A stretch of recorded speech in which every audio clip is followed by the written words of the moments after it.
There, now you can get to that QR code. And don't worry, it will also be at the end of the presentation as well. That's a direct link to my handout. So welcome everyone to How to Make Your Virtual Library Literally Awesome, integrating digital books into the physical library to engage your teen readers, my teen readers, but I think that you'll find that you can do it for all readers. There's lots of good stuff in here. My name is Patricia Jimenez, and I am a certified teacher librarian at Sunnyslope High School in Phoenix, Arizona. I've been a teacher librarian for 18 years, English teacher before that, and this is my 31st year in education. So if you're not familiar with Sora, you're in the right place. Maybe you're familiar with Libby, which is Overdrive's public library app. Sora is their school product, and personal opinion, I think it is better. I love that I can link my public library card and access my Greater Phoenix Digital Library in Sora because I like using it a lot more than I like using the public library's app. So my story is that in 2013, my district decided to use some extra, 2014, some extra Title I funds to get this sort of new product, digital books by Overdrive. And you can tell that in those first couple of years, we did not have a lot of action with our students. These are not my school numbers. These are my entire district numbers, 9 high schools. So very, very low. But you'll see that in 2018, when Overdrive came out with the Sora app, we had 109% growth in the district, just exploded. And I think that really is just because the Sora app had such a great interface. Kids really reacted well to it. I know I enjoyed talking about books a lot more because I wasn't having to help them download them through Adobe Digital Editions any longer. Then, of course, we had the dark times in early 2020, and you'll see that we had huge growth there because we already had a well-established digital library, and so it was easy to push students and teachers into class assignments, get everyone reading now that I didn't have a physical library for that whole fourth quarter. And since then, we've seen, not a huge dip. Our hybrid year, I don't know if you guys did hybrid in your schools. It was like half remote, half hybrid. It was a disaster. But we've held pretty steady since then. And this year, I've gotten some more of my librarians in the district on board with Sora. And so already in the 2 months that I have data, we're seeing huge gains in students using the digital library, which is very, very exciting. So how are we doing this? First of all, marketing. And you'll notice at the bottom of the screen, it's a little obscured, but you can see I have 3 tracks: beginner, intermediate, and advanced. So depending on where you are on the spectrum for using Sora, there's something here for you. So first of all, if you are brand new to Sora, just getting started, you absolutely should be using the Resource Center, the Overdrive Resource Center. There's amazing resources there, from book lists that will help you diversify your collection to, print-ready posters, bookmarks, really anything you need to just get started. We are all pressed for time, and designing a poster to, market Sora to your students is probably way down on the list of things that have to get done. So being able to just pull something up and print it out or send it to your district print shop is great. Another thing you can do if you're just getting started is to really lean into your collections. In my district, we do a brand new featured collection at the top of our Sora homepage, the Explore page, every single week, because every time a student happens to go to Sora, I want them to see something new, something that intrigues them, that gets their attention, and makes them want to check out a book. I also always have a check out what's new collection. It's usually the second one, and that is an automatic collection. I don't even have to lift a finger once I set it up. And every time new books drop into my library every Tuesday, because I pre-buy, which I'll talk about in a minute, that changes. So again, constantly interesting to them. There's 9 of us, and so basically everybody makes collections. I'm sort of the girl boss of Sora in my district. And so I'm just the one who brings that collection up to the top of the list and puts the other one down. But all those collections stay for our students. And then this one is kind of beginner to intermediate because you have to ask someone. But if you have Sora and you haven't convinced someone at district level to get you Comics Unlimited and magazines, do it. Again, I'm always the skeptic. And when my rep, Noelle, was like, yeah, we have these 2 new products. I'm like, oh, are you upselling me, Noelle? But I went ahead and did it. And that Comics Unlimited, our circ numbers are through the roof. It's amazing how much students are using that. I think because it's simultaneous use. And they just keep adding more and more comics, graphic novels, and manga to it. So it's really a good value. And then the magazines are great. If you're struggling with getting your non-ELA teachers to use Sora for curriculum needs, those magazines are brilliant. Foreign language magazines, I convinced a Spanish teacher to use them when he was out with a sub. He was like, I don't know what to do with them. I'm like, okay, we're going to put them in this magazine and they're going to do this activity. He loved it. But your social studies teachers, science teachers, really anybody beyond ELA is going to be interested, but there's stuff for them too. Current events. And then of course, there's just fun magazines to read. Ask your rep about it. Past issues. Like there's just so much good stuff in there. I really do sound like a commercial, don't I? And then intermediate, this is where you maybe start to make some of your own. So what I do is, we're a Google school, so I can batch Google email all of my students. So I create these in Google Slides. I just take screenshots of book covers from a certain collection, throw a link on that, create a PDF. I send it out to all of my kids. They can click on any one of these book covers, take it directly into Sora. If they click anywhere else, it takes them just to that collection. So again, they are just getting into Sora, and that's half the battle. And I usually send these out maybe every 2 weeks. You probably have experienced that students are much more likely to check their email now post-pandemic, which is a boon to us, because now we can actually get to them and not be gate-kept by their teachers. But I share these with teachers as well, ask them to put them in their Google Classroom, put them on their bell ringer slides, whatever I can do to get things in front of them. If there's not a collection that I want to talk about, sometimes I'll just make a slide with a bunch of the new books. And again, just try to drive traffic to Sora, because what we've seen is once a student goes into Sora and checks out one ebook, they're more likely to come back. That's anecdotal, but we are seeing that. And then we are also seeing that if we have a robust digital library circulation, that we tend to also see a robust physical library circulation. So those two, and again, I haven't done, my master's level study on any of this. We're just looking at numbers and saying, oh yeah, if one's high, the other is too.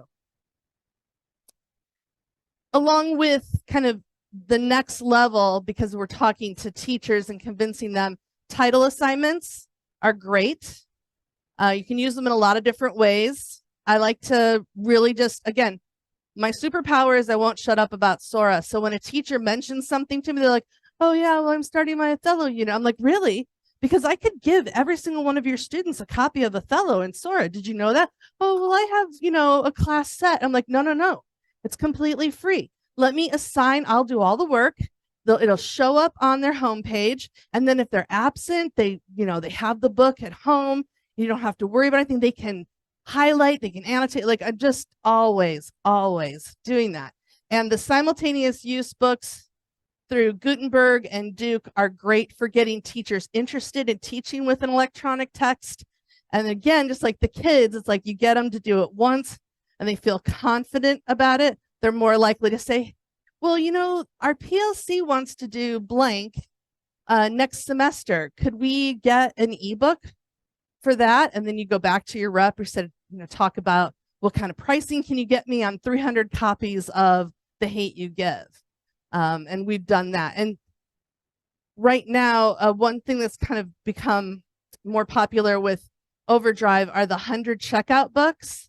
So we're talking about, getting like 3 copies of 100 simultaneous use checkouts. And it's actually cheaper than doing some of the other options like cost per circ or class sets. And you can still assign all those. So it's not like you have to wait for the kid to figure out how to check it out. So really exciting things happening to get teachers to use e-texts, which I think leads to career and college readiness using active reading in digital texts. So again, I talked a little bit about using Shakespeare. That's always my first selling point with the ELA teachers. Likewise, selling teachers on those tools, highlighting and note-taking, active reading. And in Arizona now, the ACT is our state test. So every single junior takes the ACT, and it's all online now, which means they have access to the highlighting tool. And so I'm selling teachers from 9th grade all the way up on the highlighting tool in Sora. I'm like, you can be prepping your students for the ACT now and getting them to interact with their text. And in fact, a couple of my librarians and we created an entire sort of mini unit this past spring where we used the simultaneous use texts that are used in ACT practices. And we built a little thing where we could check out the books to them in Sora, and then we had the questions on paper, and it was, again, teaching ACT test taking skills and also using the tools in Sora. And it was all, public domain information, so it didn't cost us anything. I taught the first lesson to the kids, and then we gave social studies and ELA teachers each a grouping of 4 more that we created and that they could use as bell ringers in preparation of the ACT later on that month. And then more advanced marketing is actually putting your branding on it. If you are savvy or you have someone who's savvy, you can do it yourself, but you can also talk to your account manager, and as long as you give them 2 weeks, they'll make you anything you want. You like a graphic, but you want different books on it? Well, bam, just ask. All right, so next I want to talk about engagement, both from students and teachers. Full disclosure, the Bookmobile came to my school and I totally stole this idea because I saw how engaged my students were doing this sort of scavenger hunt. And in the resource center, there actually is a paper scavenger hunt. I went ahead and made that into a Google Google form. And the first couple of years, it was just, they could put any answer. And I was like, oh, this is not good. So I turned it into an escape room version, and you have access to both of those on my handout. So they have to put the right answer in. And if they don't, they get hints until they get it right. I make a copy of that scavenger hunt. I make the teacher the editor. They own it. They get all the answers. And if they want to assign points for students participating, they can. You can use it as a flipped classroom lesson before they visit your library on their first visit, or you can use it as a follow-up. And it's just kind of runs them through some of the things maybe you wouldn't have time for, or reinforces some of the important parts of Sora, like the learning tools that you want to make sure they have. Intermediate, again, because you have to talk to other people and kind of get their permission. But in my school, we have a drop everything and read day every quarter. They're all themed differently. And, teenagers don't always remember their books. I mean, we have a book in a bag program, but teens. So my circ numbers go through the roof every Dear Day because they're like, I need a book. And instead of teachers sending them down to the library and wasting the whole Dear period getting something, they can just open up Sora and find something, even if it's just a magazine. They're reading, right? And then my sort of advanced here is 5 Minute Mania, which is my take on speed dating. where the collections become the tables full of books, and I do it in person the first visit, and then their second visit we do it in Sora. And if you'd like to know more about 5-Minute Mania and how I integrate that into my library orientation, I will be presenting tomorrow in room 125 at 2 p.m. And I'll go into more depth about 5-Minute Mania, both for physical books and digital books. And I think for engagement, another great thing is to kind of build on synergy. Audiophile Sync, if you're not advertising that to your students, you're missing out on an opportunity to A, get them reading, and 2, get them using Sora. They get 2 free audiobooks a week throughout the summer.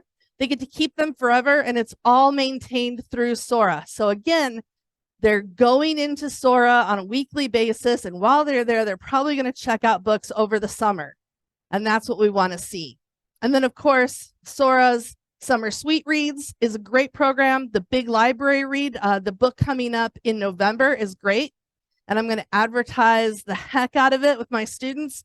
And I'm probably going to assign it to my students in my book club as well. In fact, we're using, for my book club, they are reading Blood Circus, which was the summer book.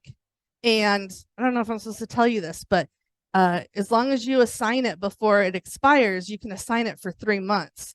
So at the very end of the summer, when the school year started, I assigned it to all my book club kids, and we get to have it for another 3 months. Don't tell Overdrive. All right, I'm a little over time, but really quickly, collection development, really important. If you are the person buying, or maybe you all buy, I do by default all the buying because nobody else wants to. But I use the New York Times to help me decide which books to kind of start with, books and audiobooks. My rep is always yelling at me for not buying enough audiobooks, so I know I have to work on that. But audiobooks are great. The teens love them. If you want to get a little more advanced, you have your advanced search. And what I do now, when I first started, I was like, oh, back catalog, right?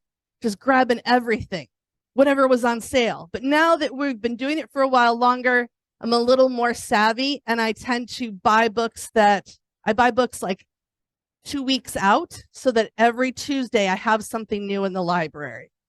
And so I'm renewing things that are popular.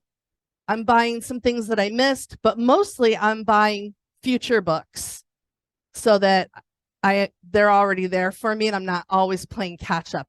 My students love that because they're like, I want this brand new book. And you know, if you buy that brand new book for your library, it's like you got to wait 2 weeks for the purchase order. You got to wait till it arrives. Then you got to catalog it. You got to sticker it. You got to stamp it. You got to cover it. And like a month and a half later, that brand new book is no longer new.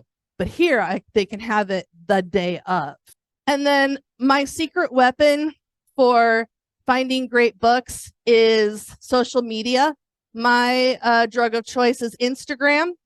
I follow a lot of really amazing YA authors. They'll tell you about their books. They'll tell you about other people's books. So you'll have lots of great ideas, and I just kind of bookmark all of them, and then every couple of weeks I just go through that whole big list and I buy as many of them as I can.